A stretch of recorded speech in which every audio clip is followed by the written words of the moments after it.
Uncensored. I am your host, Keith Andrew, along here with Leslie Kester, and I just want to say thank you for being a guest on my talk show. Hi. Now, for people who want to know what Uncensored is, Uncensored's my way to show people that even with a learning disability, I can overcome obstacles that come in my way, and at the same time turning myself into a perfect example for people out there deaf, blind, or in a wheelchair. But you should never label yourself, and you should prove to people you can still mount to something.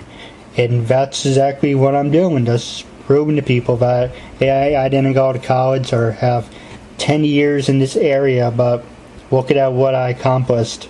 Yeah, that's awesome. Now, with that being said, it's a half-hour talk show, but you have as much time as you want. You can say anything you want, it's uncensored, and let's get started. Okay. Starting off, what can you tell me about yourself? Well, I just finished school. I just graduated from UCI for sociology, and I'm a dancer, and I've been doing that since I was really young. My whole family, both of my younger sisters are also dancers. Alright, what can you tell me about that? How did you get into that? Is that like a passion of yours? Yeah, I worked as a dancer a little bit, more in LA, and like I'll go on auditions and do commercial jobs like music videos or like award shows, and I haven't been working for a little while because I wanted to finish school. But yeah, and my sisters are both in ballet companies, so we started when we were really young, in gymnastics actually. I started in rhythmic gymnastics when I was 7, and then eventually started taking a lot of ballet, and I liked it a lot, so I went to an arts high school, and I did a lot of different types of dance there, and that's what got me interested in doing it as a career. Hey, well, what got you interested in doing gymnastics? In gymnastics, actually, my parents just put us in it when we were young, and one of the rhythmic gymnastics coaches wanted me to do rhythmic instead because she said I was flexible, and so I did the kind, rhythmic with the ribbon and the hoop and the ball, and I really liked it. I competed in it for like 6 years maybe. Do you miss it? Yeah, I do, but I think it's the type of thing that people can't do for a super long period of time. So when I quit, I helped coach for a little bit. It was really fun. Did you ever want to do like professional and go to the Olympics, or was it just for fun? Yeah, I thought about it, but I ended up doing more dance instead. So I thought that was like a better career option because I could work as a dancer for a little bit longer instead of like training for only till I was like 16 to do the Olympics or something like that. But I still like watching rhythmic gymnastics a lot. It's a good sport. Alright. Well, going back to that, we can get back to that in a little bit. Okay. No reason to jump around. What can you tell me about your high school years? Did you enjoy high school? Was there anyone that made a difference? Were you picked on in high school? Was the anti-bullying? Not really. I went to a high school of the arts, and so everyone was very different at my school. There was like theater kids, and then there was kids that did like fine arts and drawing, and there was people in film and production. And so I mostly hung out with all the dancers since I was a dancer, and I had a really good high school experience. I went to that high school for 5 years, from 8th grade to 12th grade. Yeah. All right. What about your college years? Were you a study nerd, party animal? I didn't party too much, actually. In college, I went to college from high school, and I tried to do dancing in LA and college at the same time, which was really difficult, actually, for me. So I missed some classes and stuff to do auditions for dance, and eventually I took a break from college and decided just to focus on dance for like 2 years. And then I went back to college and just focused only on that, and I was able to graduate, and I did a lot better just because I was able to put all my focus and energy into just school. So it's hard to do them both at the same time. All right.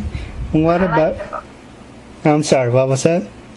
But I like doing both of them too, having a balance. But if you had to choose one, what would you prefer? I think I'm glad that I did school because I think it'll help me have a better career in the future. But like you said, dance is like a passion of mine, so I really like doing that right now. Yeah. All right. What about, did you ever get the chance, you mentioned you did gymnast and you're a dancer. Yeah. Did you ever get the chance to do one of those human pyramids, or you never got a chance to do one of those? No, actually, though I was working for 1 month, I worked for Cirque du Soleil, and I did get to see a lot of the acrobats do really cool things. They were like doing trapeze and bungee and a lot of different things. I got to try out like a bungee kind of trick, and it was really fun. All right. Did you ever want to be a ballerina, or you just like, when you mean you're a dancer, what type of dancer were you referring to? Yeah, I do really like ballet, but I think I started dance a little too late to be in a ballet company. But when I take classes and everything in LA, I like to take a lot of ballet classes. And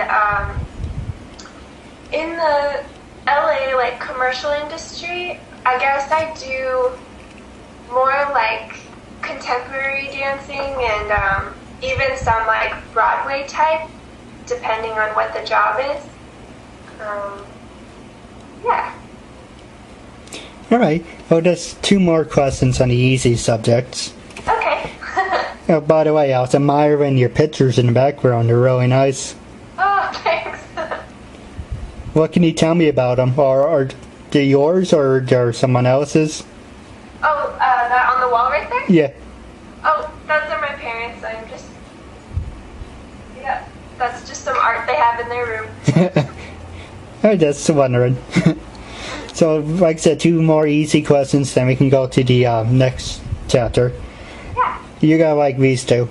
If you could have a drink with anyone from history, and you don't have to drink, not to sound redundant, but if you could have a drink with anyone from history, who would it be?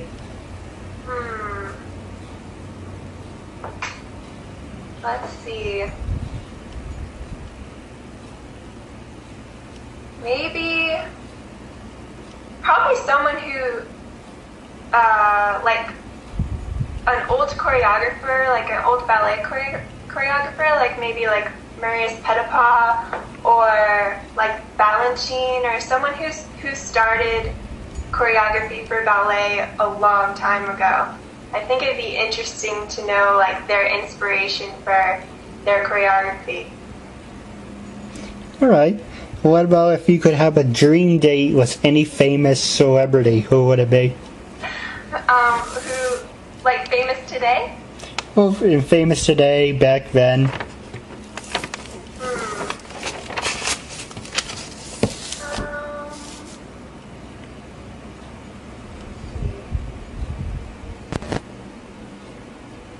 Maybe like Hugh Jackman. I like a lot of his work and everything. I think he'd be an interesting person. Yeah, he's a great actor. Yeah. And like I said, if you have any questions for me, feel free to ask. I don't want people to think it's one-sided or anything. So you interview entertainers? I have, well, I'll tell you the long story. I started a year ago, and I got up to 72 interviews. Wow. And I interviewed people from Mighty Morphin Power Rangers to Dragon Ball Z to Spider-Man.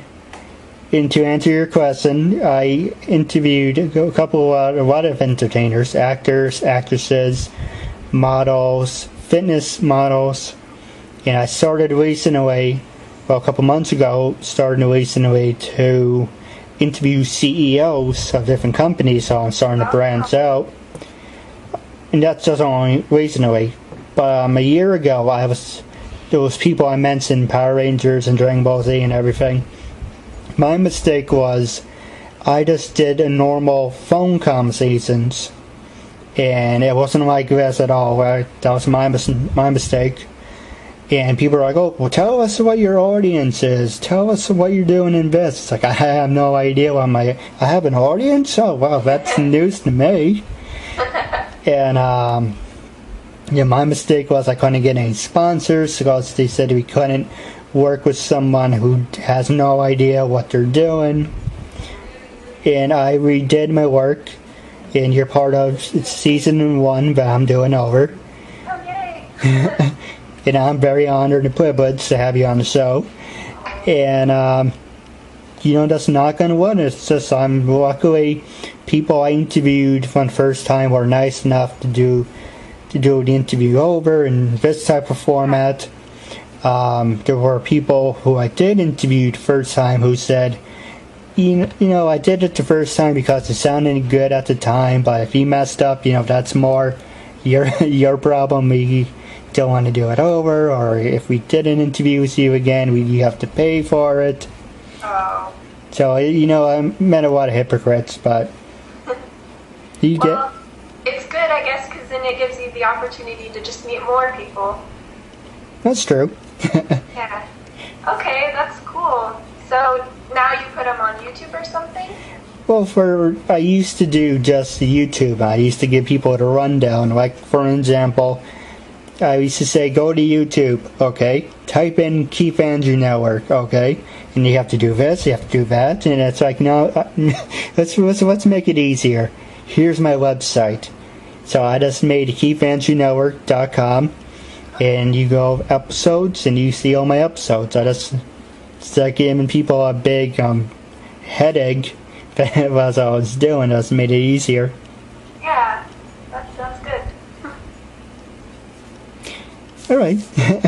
I'm going to ask you a couple of, I would say political questions, but there are a couple of hard-hitting questions.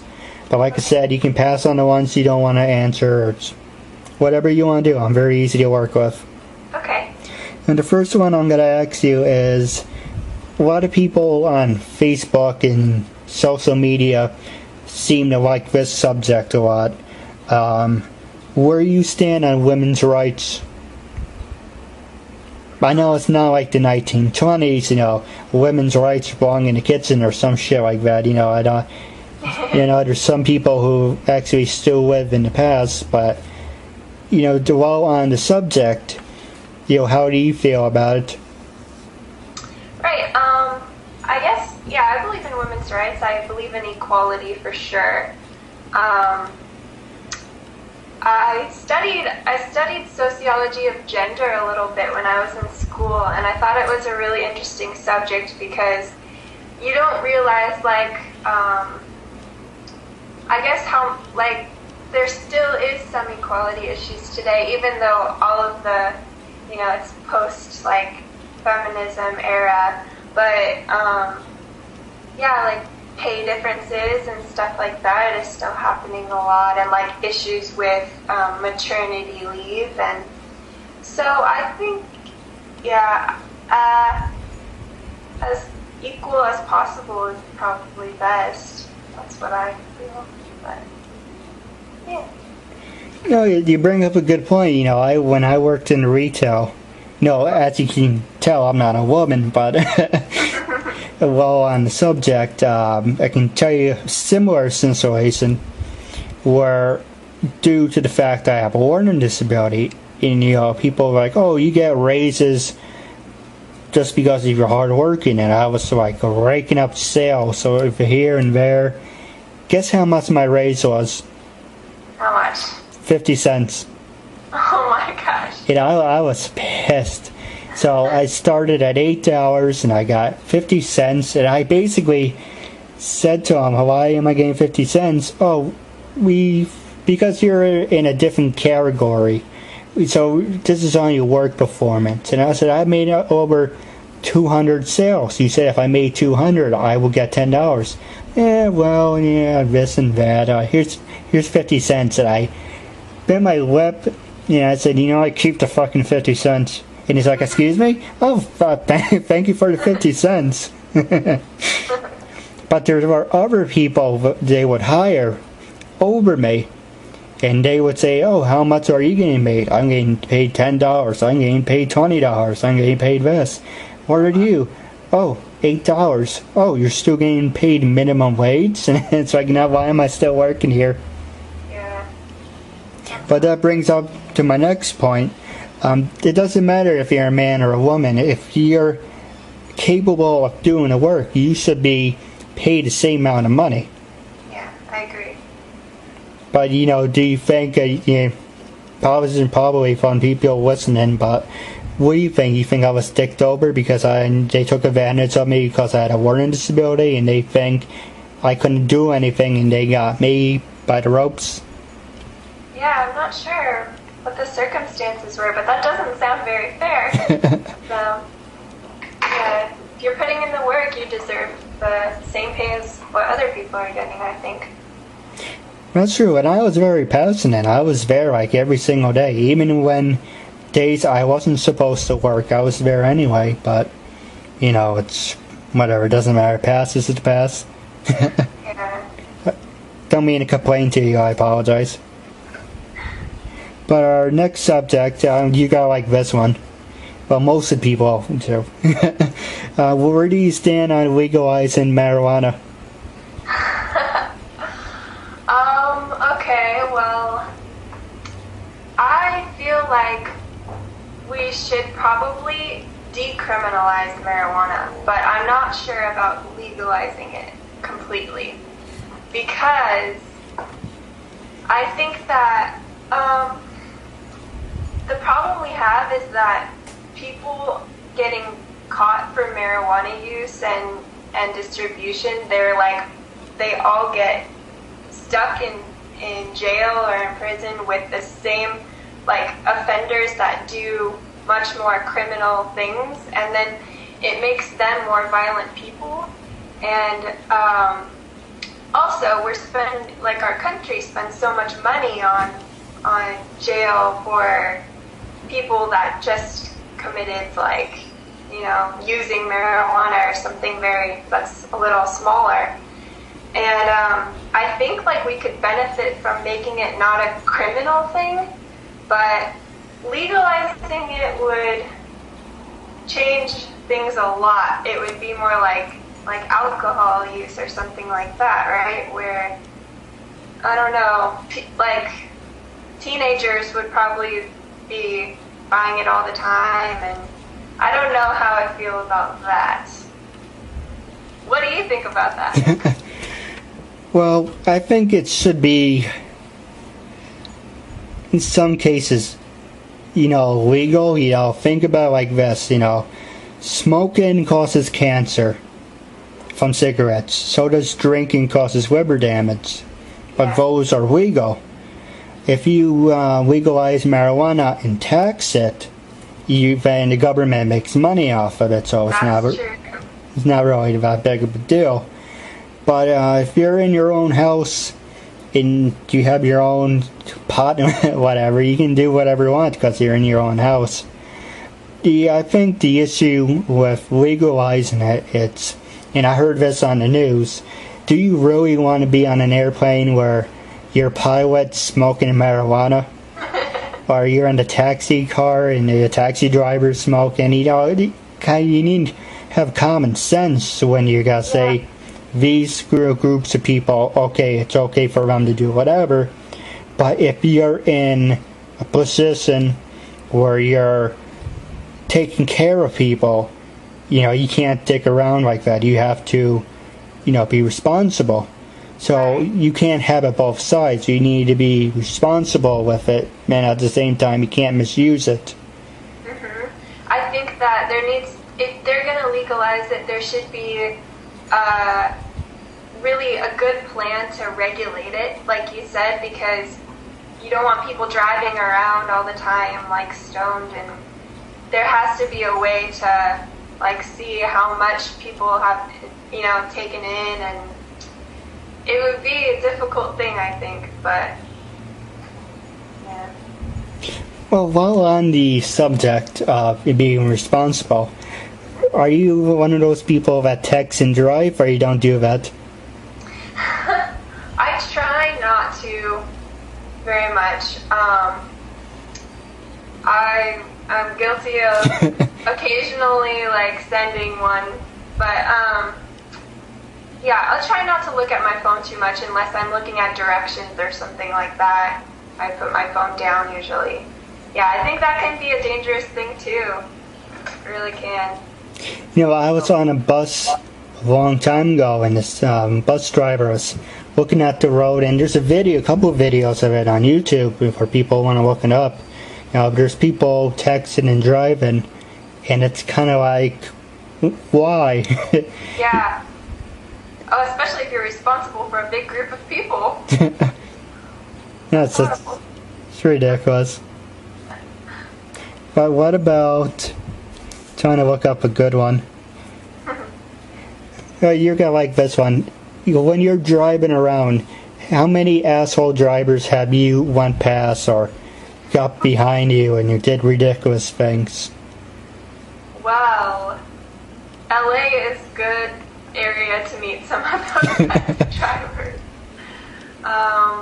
There's always traffic around here, so yeah, I have encountered a lot of reckless driving, but I mean, I think it's kind of unavoidable.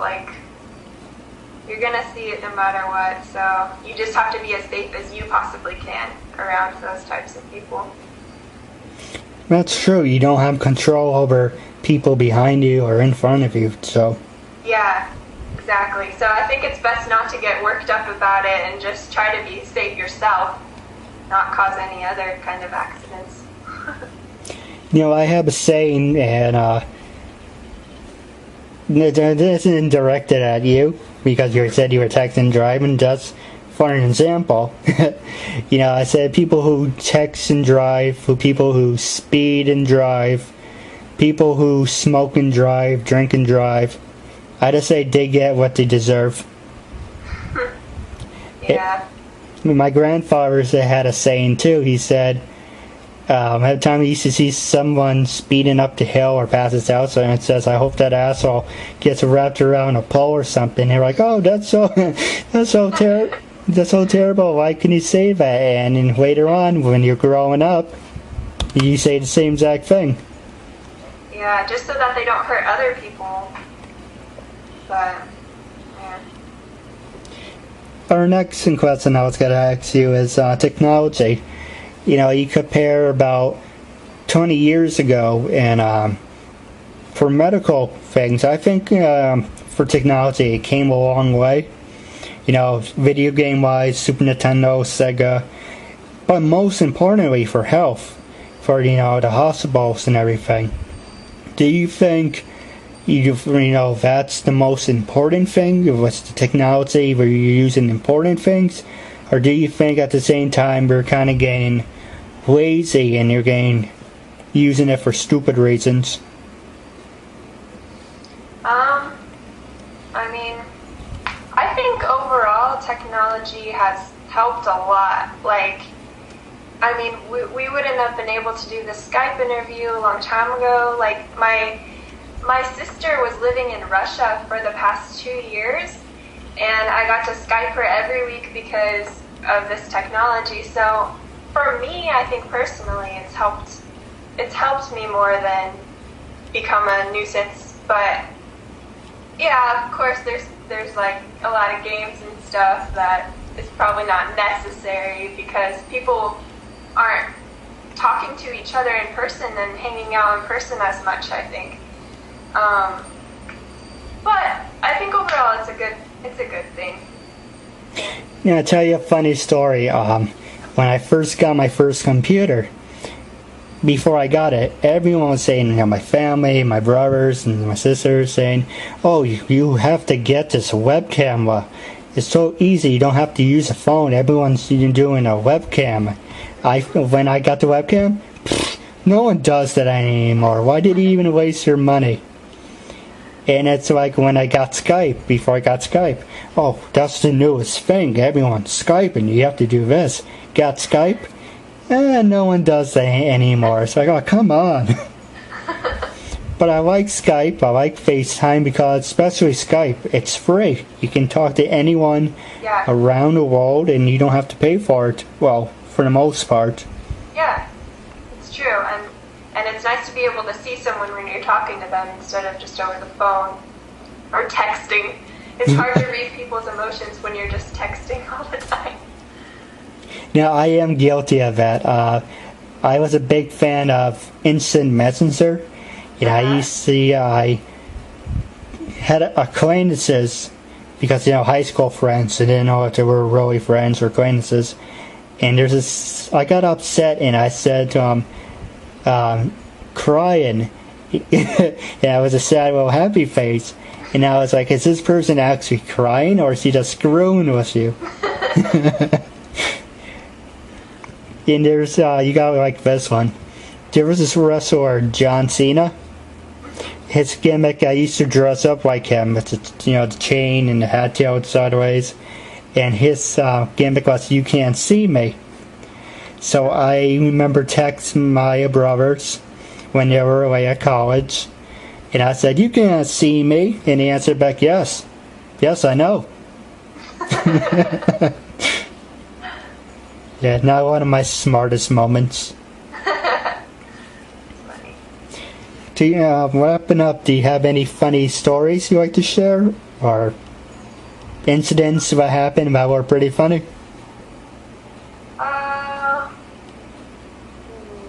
Can't really think of any on the spot. No. Well, I remember I have a couple if you like to hear them. Sure. We went to this Italian restaurant. 2 Italian stories. We went to this Italian restaurant in the city.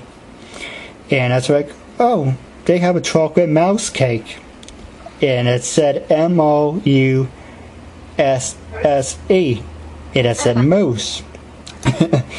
But I didn't see the extra S, so I said mouse. And so when I went to order, it's like, yes, I would like the chocolate mouse cake. And the guy basically dropped what he was holding and said, excuse me? Yes, the chocolate mouse cake. My dad said to me, you're an idiot. It says chocolate moose cake.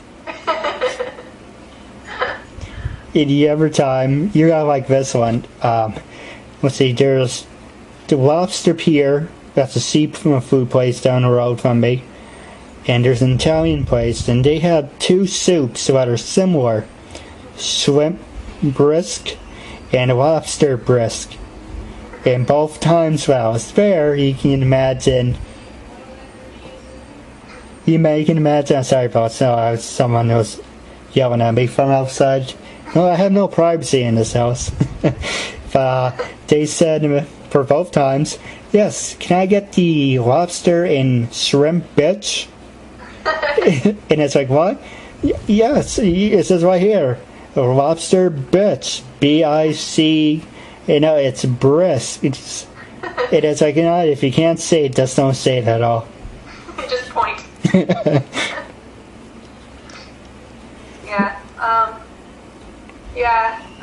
I was in Russia actually a couple weeks ago to go visit my sister, and none of us speak Russian at all, and no one in Russia, they speak a little bit of English. Like, I think they learn it in school, but probably don't use it that much. And so, but we were relying on them to communicate because Russian is just very difficult language. So there was a lot of those little miscommunications. So we would just usually point, use physical indications instead of talking. There was a couple times where people mistook us for being Russian and just started speaking to us a whole bunch, and we were like, yeah, no idea what they were saying. Funny. When you went over to Russia, how different was it from America to Russia? Was it confusing? Was it easy to get used to? Yeah, we went to St. Petersburg, so it was a big city, and it kind of reminded me like of New York or something, where it's just a lot going on, like, restaurants everywhere, and people take a lot of public transportation, like buses, and it wasn't super hard to get around, but I think the most difficult part was just communicating with people. Yeah. It was really beautiful though. Like, they have some really old cathedrals and museums, and it was nice to go sightsee some of those locations. It's funny, I always wanted to go to Tokyo. I don't speak Japanese, but then they're like, oh, they speak English over there. Yeah. But you brought up a good point that, they do learn English, but they don't really use it that much, so.